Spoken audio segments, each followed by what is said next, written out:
This week on the podcast, I was wrestling in China. Dave Marquez is a stickler for good production. Nick Aldis is way more classier than I am. And my mom watched Joey Ryan flip a man with his dick. You think Nick Aldis' mom would share her thoughts on that? I'm going to say no. Enjoy the show! This is the Art of Wrestling with professional wrestler Colt Cabana.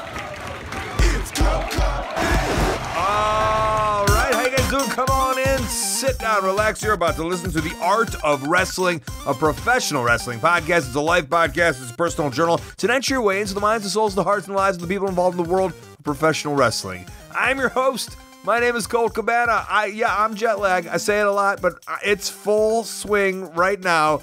Jet lagged man. I'm a personality. I'm a traveler. I'm a man who only likes a specific kind of food, and I'm also a man who discovered that there is no Subways in China. There's got to be. I'll repeat that. I'm a man who couldn't find a Subway in China. Most importantly, though, I'm a professional wrestler, and I am sitting here live in my studio apartment in Chicago, Illinois. Before I go any further, this is a fan-supported and listener-supported podcast supported by people just like you. We give it to you free of charge every single Thursday. ColtCabana.com, Stitcher, iTunes, wherever you get your podcasts from. A couple great ways that you could support. Hey, rate, review, and subscribe on iTunes, please. Tell a friend. Tweet it out. You liking the new style? Facebook it out. Instagram it out. The best way that you can support, though, ColtMerch.com, DigitalColt.com. T-shirts, buttons, pictures, posters, DVDs, wrestling road diaries, documentaries that I'm very proud of them. 1, 2, and 3. The original with Daniel Bryan, filmed in 2009, almost 10 years ago. Still holds up. One of my favorite things that I've ever done in my career. I also have a children's book I wrote. It's all available, ColtMerch.com. DigitalColt.com. I'm going to talk about China. I taped a bunch of stuff from China. I travel around. That's what I do.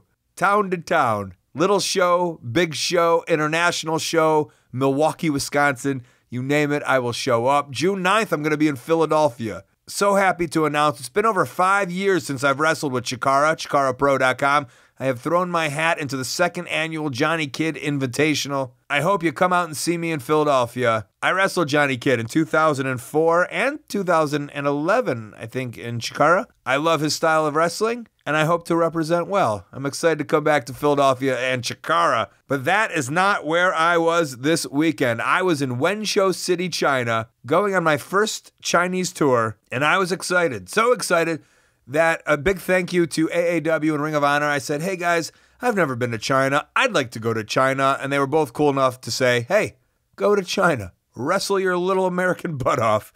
And that's what I did. The travel was brutal. I mean, the first class upgrade on the way there wasn't the worst. But it was a 14-hour trip to Shanghai. That's where I met up with Nick Aldis, the NWA World's Heavyweight Champion, and Dave Lagana, the guy who was basically heading up the NWA along with Billy Corrigan. And we sat in the Shanghai airport for about 8 hours until we took an hour trip from Shanghai to Wenzhou City. Got to the hotel late. The hotel was beautiful. 5-star hotel. They had everything. I do not take that for granted. And that's where I caught up with Dave Marquez, the head of Championship Wrestling from Hollywood, along with many other projects. And he kind of told us how all of this came together. We both made it to China. Yes. Thanks to you, I appreciate it. Well, you're welcome. You've taken me on this tour of China. Thank you for coming. Which isn't really a tour, it's just one show. It's one show. What is this, and how did this become, and where are we, and what are we doing? We're in Wenzhou, which is about an hour some direction outside of Shanghai by flight. From what I can tell, it's an industrial...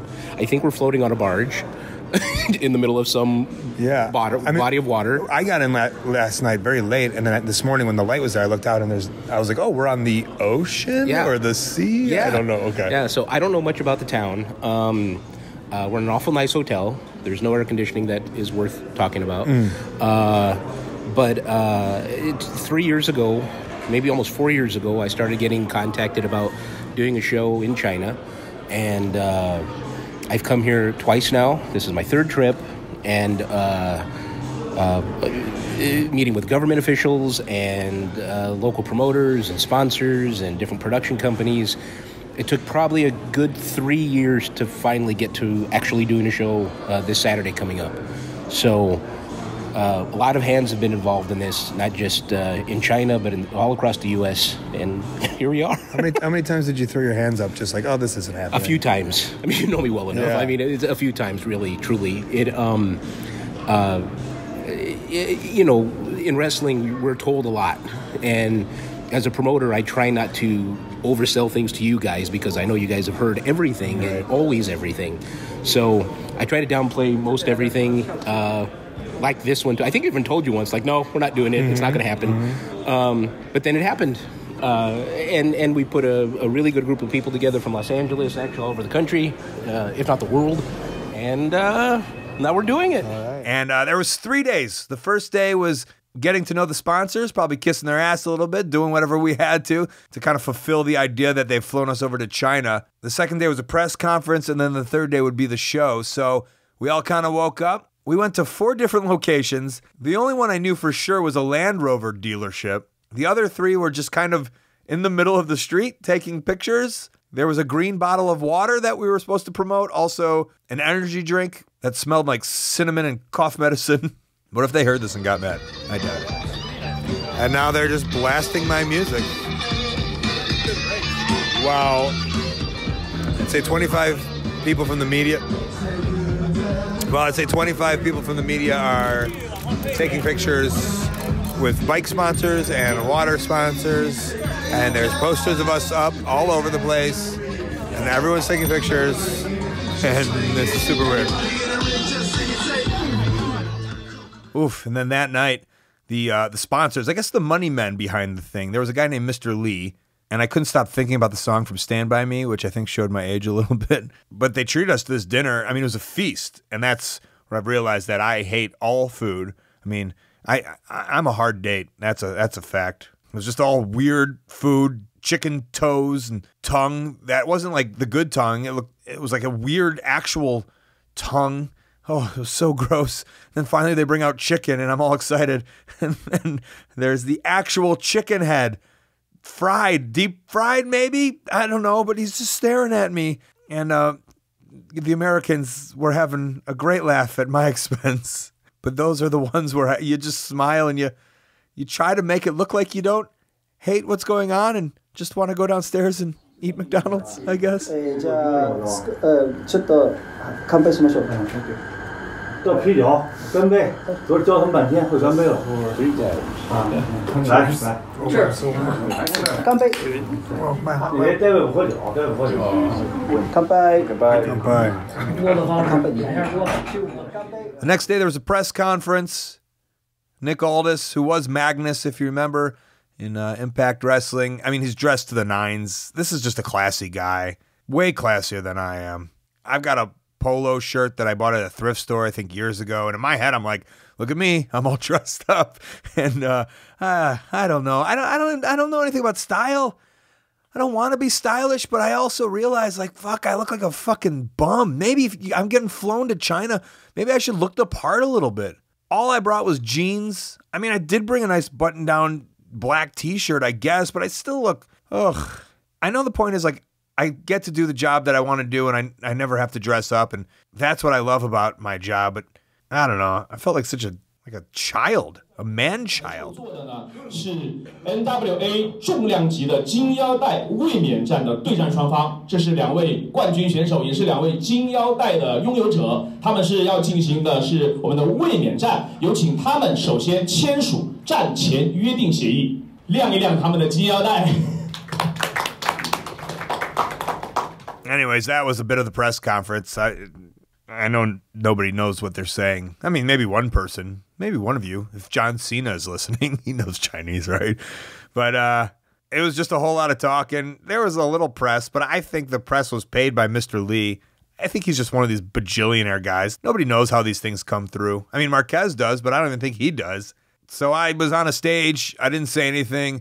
And then all the other wrestlers kind of went on a stage, and then we took a bunch of pictures. And then I sat down with Nick Aldis a little bit and asked him his thoughts on this tour and the show. Actually, it's pretty much met, most of my expectations. Like, I felt like just from the correspondence and stuff, I got the feeling that it would be very professionally sort of organized and presented and stuff. I mean, it's fascinating when you think about a country like we've done all these. We've wrestled in the UK and America predominantly, where wrestling is so familiar, and yet the professionalism of like most promotions is nowhere near like where it should be, and yet we come to China where they don't really know the product yet, and it's sponsored by Land Rover, sponsored by a bottled water company. We've got like a promo spots all over the city where we're going to, and like, you know, I think it's because it's the more money put into it, the more they're like, we better be professional, because I think it's an expensive thing. And we sort of,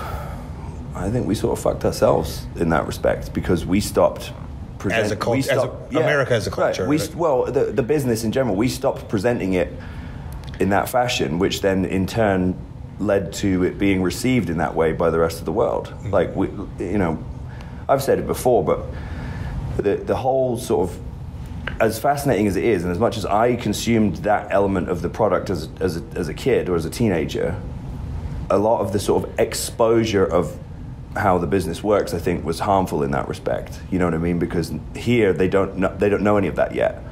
So it's like they're getting this, they're still getting this different version, and this sort of. I mean, I disagree. I don't disagree, but I understand my place in wrestling. Like, you would be a guy in the 70s or whatever it would be that maybe. Like, I think you might be selling yourself short there, though. You know, it's because like. Well, but I know, like, I've made my living on the idea of like underground independent. Well, yeah, but you're also a savvy businessman. Like you did that, I think, based on the idea that you have a very keen. You know, you have a very keen sense of where it was going. So you catered, right? So you know, you're a businessman. You catered to where the market was going, the market trend. You didn't. I think that had you come along in a different era, you would have adapted to that. Yeah, fair enough. You know what I mean? Yeah. That's just my impression. Do you know? Right. But I think for me, it was certainly the appeal of what I've been doing with NWA is the fact that it's like a challenge to see how far we can, you know, how much we can do as far as presenting it in that way again. He just sounds better than everybody, right? I don't get intimidated, but I'm just like, I think he's better than me as a human being. He plays the part of human being better than me. I mean, I like what I'm doing, but where does he buy those suits from? And you know he's reading newspapers. That's a guy that reads newspapers for sure. It makes sense that he's the NWA champion. I get it. Billy Corrigan bought it. Dave Lagana is basically doing all the hustle work. He flew out to China. Lagana was there filming everything. I'm sure a lot of documentary stuff's going to come out with me in the future. Be on the lookout for that. And we head to the building that night. The building is above a Walmart. That's a real thing, which I think is kind of fun because when you sum up kind of Southern wrestling, right, there's those pictures of people wrestling in Walmarts, and you're just like, oh no, that's not a good look for us. I'm going to go away to an international tour to China, stay in a 5-star hotel. Okay, where are we wrestling? Oh, in a Walmart, basically. And that's where I met up with Dave Lagana. All right, how did you get roped into this? Coming to Walmart? No, coming to China. Coming to China? Well, our good friend Dave Marquez and Simon and Oki, they wanted to have an NWA title match. So as we wander around Walmart, you know, the NWA title's never been here. They are enamored with the NWA here. They love it. The logo is on everything. So, you know, we were supposed to come before, and you know, it didn't happen, and now here we are. Well, did they want this before you started? You and Billy brought back the NWA? Do you know? No, the tour I think was about 8 months ago, but we got roped into the January tour, and then that got pushed back, and then I think we called you for April. Yeah. And, you know, they did a little research. They looked up the belt and saw the history with it, and they wanted it. So, I mean, it's the main event. It's Nick is literally on a poster in front of this Walmart with the belt. And then your job here is what? I will going to be documenting the match and the story, documenting you here in Walmart, and managing the asset. Okay, and your expectations for tomorrow's match?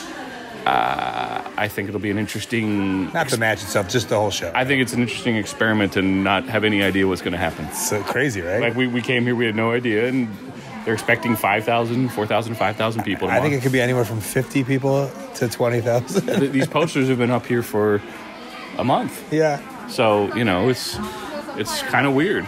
You know, we'll see what it is. And you have to stand out there and figure out what this audience wants, and they've never seen wrestling before. Oh, wonderful.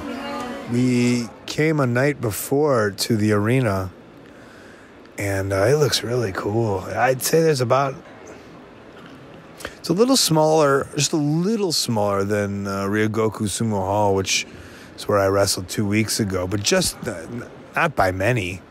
And there's a giant truss. Is that, Dave, would you say that's LED lights? Yeah. LED lights all around. Looks like a lot of money is put into this. I think it's kind of satisfying knowing that I'm going to be wrestling here. And going through my head as I'm just kind of sitting there looking at the arena, kind of, I guess, visualizing what the next night's going to be while we're wrestling there. Those are the thoughts that I have. That's what I think about. All I'm thinking about is the crowd, what they're going to act like, what they're going to react to, what I have to do as a performer. And sometimes we get a little selfish like that as professional wrestlers, because as I'm having those thoughts, I see Dave Marquez, the production side of it, having a bit of a tiff with the Chinese directing crew, production crew, and television crew. The reason why I'm explaining this to you is that you have a master shot, so it's showing off the whole scene.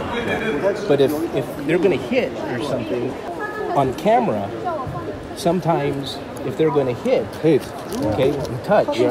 So if they're going to go like this, he's going to make a big exaggeration. And you need a camera on the ground, so when he turns around, you get his face and his expression. So if he's mad, you have to push into him being mad. Or if he's happy, that he's proud of what he's done, you need to have that and ready to go. That's why it's important for the cameras not to be locked down and be mobile. I know. What's the problem here, Dan? Just culture differences in production and different philosophies. How do they want to shoot it? They want to lock 4 cameras down in the 4 corners of the room high. And you can't necessarily do it that way. I don't know if it's physics, but it just doesn't work. So just imagine someone running a football field and they're at the 20 and they're at the 10, and then all of a sudden they switch a camera and they're at the 50 and they're at the 60 just because they've completely switched directions. That's kind of what we're trying to not happen. Do they not want to switch it? What's that? Are they fighting you on doing it? Oh yes, they are. They're definitely fighting me. The ramp coming out, I've already fought them on that. There's no ring lighting designated for the ring. It's really nice lighting for sure, but it's not television lighting. And their way of producing television and our way of producing television in the States, of course, is night and day. So we think of the viewer, we think of presentation, we think of no shadows, we think of making it as clean and sterile as possible, a clean image, where they're don't care. Lagana and I just left the building. Dave was there arguing with those people, so we left and we wanted to get something to eat. So we just headed back to the hotel. I actually blew Dave Lagana's mind. And I don't know if this is weird. You tell me if this is weird, but this is what happened. The restaurant was closed after we were at the building. And I just told you I've never gotten room service in my life. I don't believe that. You just told me you've been traveling for 20 years and you've never gotten room service. Never once gotten room service. How many times have you gotten room service? This year? I used to thousands? I used to get a lot more as a WB. I don't get it that much, but I would say about 100 times. Maybe? Never, 0 times for me. I was gonna say maybe Kurt Hawkins once when I was in SmackDown got it and I ate some fries off of his thing, but I would never even think about it. It's not even an option. But here it's so much cheaper than that still doesn't. We did the math on what we ordered the other night when we got in, and it was like 30% cheaper even if you would have went to a restaurant in America. That's why I was okay with it. Then take that money and we can go out or there's no options here. We're in a hotel in the middle of Wenzhou. My option would have been just eating protein bars. You got a big match tomorrow. We had to feed you. It's the morning. It's 9 a.m. I think it's like midnight in America. It's the morning of the show. I feel we've just been here forever doing nothing, which is kind of weird. I don't know. It's like we came in too early. I'm not used to that. Or at least, I don't think we did enough activities. We didn't do enough activities before the wrestling. So it's just been sitting in this fucking hotel. I'm about to go down for breakfast. And then today's the big show. I gotta put on some spray tan, do some squats in my room like an old timer. That's all I ever think of. I did a tour of Japan once with Nick Bockwinkel, and he said every morning he'd get up and do 100 squats and use his strength bands to get a workout in. He was like 70 at the time. And I always think I'm less of a person because I don't get up and do squats and bands like Nick Bockwinkel did at 70 years old. I'm just going to roll out and walk downstairs. And as I walked downstairs, who did I run into? Dave Marquez. Wanted to find out how his night went. Did anything get resolved last night? I'm not sure. How long were you there till? After you left, probably another 3 hours. All talking and negotiating camera placement. Yeah. And who won? On paper, I won, but we haven't got there yet. So, and once the cable's laid, and because our original call time for me was at you should be there at 9. Oh, no. Noon. They moved it to noon, and now they moved it to 3, and they were arriving at 10. Oh, so they're going to set up everything. Yes, so it tells me they've removed me from the situation, so when I get there, I can't do anything about it. The one thing that I did win was putting our American hard cam operator, integrating them into their Chinese crew, so at least we'll have a good shot. And that communication will be perfect there. It would be fantastic. It's he'll be able to understand. Maybe he's still drunk from last night, so it'll all work together anyways. All right, good luck. Yeah, thank you. Good luck to you. And off we went to the show. Also, side note, a bunch of Land Rovers just picked us up because we had a sponsorship. So we didn't have a bus or limousines or taxis or Ubers, just Land Rovers. It's pretty badass. It was a 5-match show. One of the early matches was a guy named Shannon the Cannon Rich. He was a 47-year-old MMA fighter fighting another dude from Japan who was an MMA fighter, but the whole thing was a wrestling match for sure. But I guess they were portraying an MMA match. The very opening match was a dude from Italy named Vito, and he was wrestling another local wrestler who was Chinese, and I caught up with him. He says his name here in a second, but he said his American name was Stan because he loves Eminem. Me and Adam Thornstowe of Reno Scum tried to explain that, like, you didn't want to be Stan? Like, that's not the guy you wanted to be, but I don't think that translated well. And he's like, no, I love Eminem. I'm Stan. That's my American name. Chinese name, Ling Dongxuan. I am Chinese wrestler. Yeah? Where do you train? I'm training in Shanghai Dojo. With who? Kingston Suzuki. Is he good? Very good. Yeah? Yeah, I'm not. Okay. Is today your first match? No. I am in Japan. It's maybe 20 match. 20? Yeah, in Japan. And who are you wrestling tonight? My Vito tonight. I with Vito fight. Okay. Are you excited? Really, because NWA. Yeah. NWA. I'm first Chinese in NWA. Oh. First Chinese in NWA. First. Number 1. Okay, exciting. Thank you. There were 2 other matches before Nick and I. One of them was Reno Scum versus Eric Watts. And it was supposed to be another guy named Barrington who I don't think understood how to get a Chinese visa. So the night before, he just told Marquez he couldn't come. And last minute, Alex Chamberlain was more than happy to take the booking. Oh, I saw you last week up in New Orleans. So I literally got back from New Orleans late Monday night. Had to film a commercial 5 o'clock in the morning. Where, in Florida? In Florida, in Miami. And that was a 14-hour shoot day. Finished that up. Got a little bit of sleep through Wednesday, and then got the call. Dave started to text me in the morning, be like, hey, man, might have a call out, so you ready to go? I'm like, all right, cool. You just keep me updated. Is that something you'd been warned about? He told me like a couple months ago that they were going to be coming here, but he wanted me to come on the second round. Gotcha. Because I've had a visa here. I've come here before. I went to Harbin before, so man, he knows I have a work visa. I'm good to go whenever. What did you wrestle for here before? We came up to do a wrestling to show them what pro wrestling was. We went there. It was a joint thing with M1 Global, which is what Fedor Emelianenko. He's a big UFC fighter. Fedor, he's like, I know yeah. Fedor, so yeah. it's his company. Him and Vadim Finkelstein they were doing a big cross promotion with pro wrestling up there, and they brought us in as consultants because they didn't know what pro wrestling was. So they just wanted to sit down, give them a little demonstration at an MMA show, to gauge an audience and teach them what pro wrestling is, because they wanted some investors. So that's how I originally got my visa to come to China before. So Dave called me on Wednesday night at about 1 a.m. and he goes, "Hey, can you make a 5 a.m. flight for China?" I'm like, "Sure, man." I'll just repack I literally didn't unpack my bag from New Orleans, so I was like, "All right." Repack, wash my stuff, repack it. I was literally on a plane. And then what, a 14-hour flight? 14-hour flight, yep. 14-hour flight out of Miami. Got stuck in Shanghai with a 10-hour layover. And then my flight got canceled about 20 minutes before I was supposed to take off. And I didn't even know.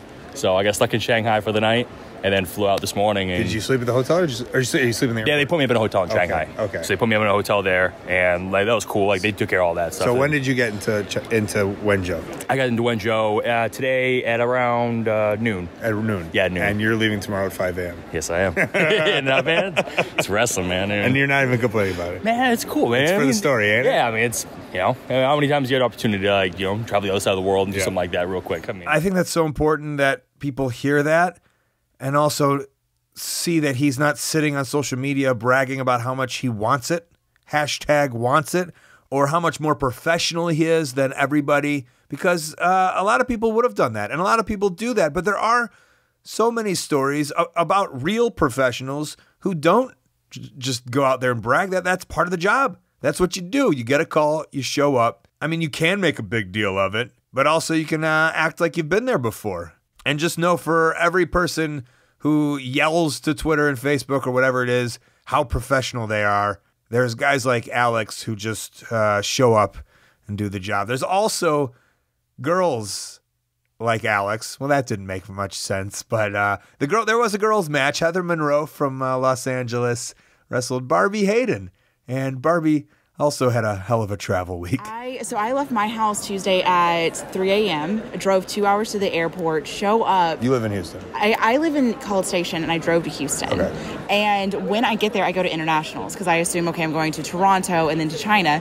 Turns out I was supposed to be in domestic. So I get there, and they try to check me in, and I'm there for like 30 minutes with them at least, and then I have to take a train over to where I'm supposed to be and get there at 5:51. And the cutoff was 5:50. So you missed your first flight? Yeah. Okay. Missed the first one. So yeah. then what happens? So I drove back from Houston to College Station. I slept for a few hours and then kind of did it all over again. Went back up there, made that flight, made it to Toronto, okay, made it to Shanghai, okay. And then I'm at Shanghai for like 7 hours in my like lobby or my gate. And when I go to check in and get on the flight, they then tell me, oh, this is not even the right place you're supposed to be. You're in 8. You're supposed to be in 203. So, yeah. So you missed that flight. I missed that flight terribly. Yeah, for sure. So that was So you got into Shanghai like around noon? A little afternoon, yeah. And then you had a 7 o'clock flight or whatever? I had a 10 o'clock 10 o'clock flight. Yeah, You missed that one. Mm-hmm. And then when's your next flight? So then I had to go to a hotel, which took like an hour to like get checked in and all that stuff. I sleep for 3 hours, and then I got right back up at like 6 a.m. Flight. Yeah.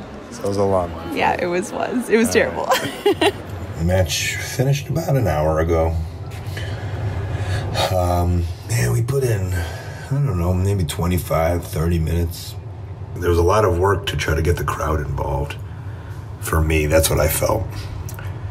So I felt that a lot of energy was put towards that crowd, and then it was lost during the wrestling. The wrestling was good, but I don't know. It just makes me want to lose 25 pounds. So maybe that's the next. Maybe that'll kick my butt in gear. Give me some motivation. But I mean, I didn't die afterwards. But I'm just exhausted. I remember I used to go on tour in Japan, and I just remember being so blown up, and Bison Smith, who I wrestled with in Noah, he's like, first match of the tour, you're going to be blown up. That's a given. And I was like, oh, okay, maybe that's why I was so blown up. And two weeks in, he's like, yep, 2 weeks in, you're definitely going to be blown up. You're still adjusting. And then by the last week, it's been a long tour. You've been riding on buses. You're definitely going to be blown up. I was like, oh, okay, that makes sense. It makes me miss Bison Smith. But I always thought that was funny. he was justifying it for me. And I was like, I appreciate that. And I'll let you know as I record this, the diet has been impeccable. No more junk for me. Back on the bandwagon. You can try to hold me to it. I did head downstairs, though. We had one last celebration. Talked to Reno Scum about their first tour of China. The first one that's going to talk is Adam Thornstowe, and then Lester the Legend is right after that. Tell me about your experience in China. That was pretty awesome, actually. I felt like rock star tonight, man. Did you? Yeah. In what sense of the way? In the sense that I didn't think the Chinese fans were going to make any noise, and then they lost it when we came out. I mean, got a few of them chanting "Oi." Yeah, but they didn't keep chanting "Oi." That's what they chanted with us, and then when as soon we as I stopped, they stopped. Yeah, that's what I felt. I started a weird boom boom chant that when I was doing it, they were into They it. were cheering, right? Yeah. They didn't understand the concept of continuation. I think we opened the door for them, though. Is this your guys' first international thing? It is. Yep. Yeah. You guys been wrestling a long time. Yeah. It's the first time we. How long you guys have each been wrestling? It'll be 17 years this year. Fuck. Yeah. Well, that's satisfying, right? Finally, yeah. I mean, like, international's been on the bucket list for a long time, man. Yeah. So, Nice. I never would have guessed China. To be the first one, Yeah, right? for sure. But I'm humbled by the opportunity. I mean, So when Adam asked me, he's like, "Hey, you want to go to China?" And I was like, "Yeah, but no, China?" he said, "Is there Panda Express there?" Is what he said. I remember getting on the flight from San Francisco and like I had some bad anxiety about because like it wasn't the most well put together tour at first. Okay. I mean, that's just me, you know. Like I was like, yeah. Marquez said someone will pick us up, so they did, and that was cool. And then I don't know, customs was kind of like, yeah, go through. I was like, yeah. I'm just stoked. Like seriously, happy to be here. Happy to be here. And I'm happy for them. I'm happy for everybody. It was a fun tour. It was a nice tour. They said, yeah, maybe November we'll come back. We'll see. But it was one to check off the bucket list. And yeah, there was a realization that there is not much in Wenzhou City. All the action is probably in Shanghai or Hong Kong or whatever it might be. But hey, you get to say you went to China at least once in your life. I don't think I would have ever done that had it not been for professional wrestling. And also had it not been for Dave Marquez, who's always been great. A great friend, a great promoter, works very hard, puts on a great show in Los Angeles, California. And he also texted me screen captures of the camera shots, which were awful. 3 of the same cameras at basically the same angle. And there was a floor cam, which he said just basically showed the ropes the whole time. Oh, Dave. Poor Dave. He said he can work around it. That's what he does best. I look forward to seeing the match. Stay tuned to YouTube/NWA to watch all those goodies coming up. Speaking of coming up, I made my mom watch Dan Chucodino versus Joey Ryan. Well, at least the part where Joey suplexes him with his own dick. And that's going to come up right after these plugs and upcoming events. All right, the best way that you can support ColtMerch.com, DigitalColt.com, Twitter and Instagram at Colt Cabana, Facebook/AOW Podcast, my storytelling podcast, Pro Wrestling Fringe, plus past archives of this show and the classic show. They're ad-free. StitcherPremium.com/Colt. Use the code COLT. Get a free month. ColtWrestling@gmail.com is my very public email. Maybe a promoter want to put me on your upcoming show or convention, or maybe you want to be documented on this podcast. I also got a YouTube channel. I also have a website, ColtCabana.com, where you can send me something in my P.O. box. Just like Micah the librarian from Louisville, Kentucky did. Send me some stickers. Thank you very much. And a nice card. What a thoughtful card that was. Upcoming tonight, April 19th, Milwaukee, Wisconsin. Facebook/ICW Milwaukee. Friday, April 20th, Milwaukee, Wisconsin. ZelloPro.com. Saturday and Sunday, April 21st, 22nd. Dallas and Denton, Texas, ImperialWrestlingRevolution.com. Friday and Saturday, April 27th and 28th. West Palm Beach and Lakeland, Florida, ROHWrestling.com. May the 4th. Brooklyn, New York, WrestleProOnline.com. May the 5th, I'm doing a training camp. Come train with me, Tom Pritchard, Rip Rogers, and Pat Buck, also WrestleProOnline.com. May 9th through the 12th, huge Global Wars tour, Toronto, Boston, Chicago, Detroit. I'll be doing commentary, ROHWrestling.com. Saturday, May 19th, Nashville, Tennessee, Facebook/Overdrive Pro. TN. The music is done by Super Fun Yeah Rocket Ship. Podcast cover art is designed by Jimmy Lee and the photos by James Musselwhite. Thanks to Dave Lagana, Nick Aldis, Dave Marquez, Reno Scum, Barbie Hayden, Alex Chamberlain, and Stan for being a part of the show this week. Thanks to our sponsor, highspots.com, a VOD service that is amazing. PWG, Kevin Steen Show, AMA knee pads, gear, wrestling masks, a wrestling ring. Also, onehourtees.com. They help run prowrestlingtees.com. That is where you can support your favorite independent wrestler directly. And now for a favorite segment of the show, hashtag Ask Cabana Mom. Just tweet me at Colt Cabana. Use that hashtag with something that you want to know my mom's opinion about. We can do pictures. We can do videos. Nothing too long, though. Ask smart. Be creative.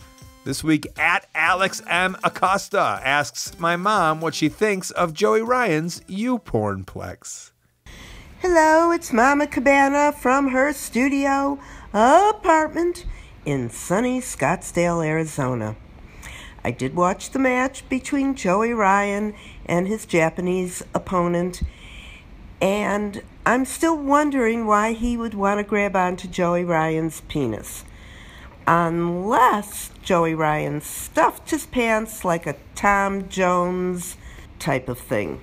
But maybe grabbing onto penises in Japan turns on the audience, men and women. And then when the Japanese opponent got flipped, when they talk about phony fights in wrestling, I could see that was pretty phony because Joey Ryan didn't even touch him. The Japanese wrestler just flipped himself over. I thought it was ridiculous, phony, and not really appropriate to be grabbing on to people's penises. So that's it. Mama Cabana, thanks.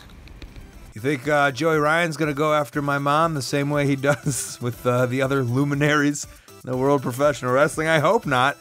You never know with Joey. Any publicity is good publicity for that man. All right, this has been The Art of Wrestling for Colt Cabana. I'm Colt Cabana. Thanks.